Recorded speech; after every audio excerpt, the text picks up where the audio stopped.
Did any of you people ever have a parent or a guardian or somebody mistreat you? You guys ever see that movie on Johnny Cash or know anybody who was mistreated and then acted crazy and was all different from it? It's like when you smash a bug. Did you ever smash a bug and then he act like it didn't even happen? He playing like nothing wrong?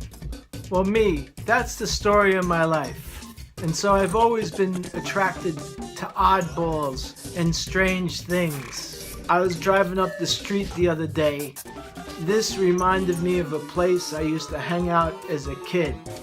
We called the place the Gates of Hell because it had this big gate outside of it. And it was a real dump. Another place I spent time in was the Tube Bar in Jersey City. I'm sure some of you guys are familiar with it if you've watched The Simpsons, where they prank called the bartender. The bartender, Red, would always fall for these pranks. They'd call up and they'd ask for Al, and he'd shout out Al, and then they'd say his last name is Alcoholic. So Red would be shouting out, Al! Alcoholic! And he just didn't get it. And then eventually he does, and he starts screaming and cursing, and then threatens to cut Z's in the guy's face. Which is perfect because Red was a creature of the 30s and 40s. He had been a heavyweight boxer, and he had those boxing scrambled brains.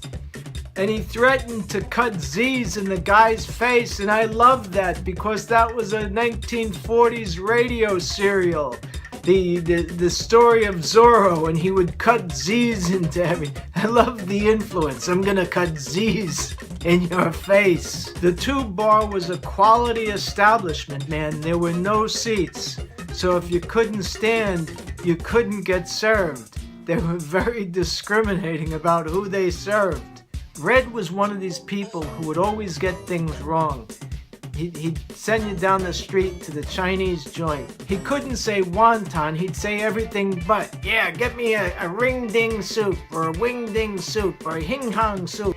He could never get it right. Red got famous over those Tube Bar tapes. More famous than he ever was as a heavyweight boxer. I guess that's just the way things go.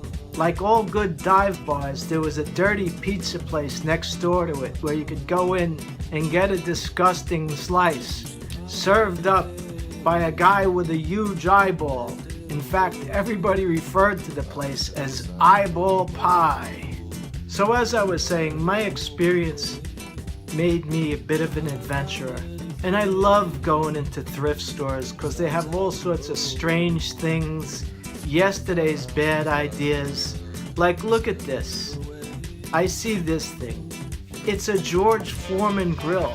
This is absolutely brilliant. Look at this, man. It looks like a toilet seat.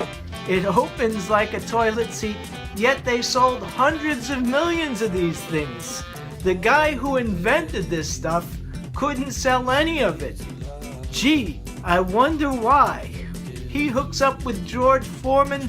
They sell millions, hundreds of millions of these things. George Foreman makes $230 million, more than he ever did in his boxing career. And they say that this is a racist country? This guy is selling people toilet seats to cook on, and they're buying them by the hundreds of millions. And the things, everybody I talked to said the thing never worked right. America truly is a great country, man. They said this invention helped you to lose weight. Well, it makes sense. If you saw somebody who was cooking on a toilet seat, would you want to eat anything? No! Of course you're gonna lose weight if somebody's cooking on a toilet seat. Now old George does commercials about inventions. If you have an invention, bring it to George and his friends and they'll help you. George Foreman with his boxing scrambled brain, no thanks. I think that's the last person I'd bring an invention to, especially after you bought a barbecue toilet seat from him.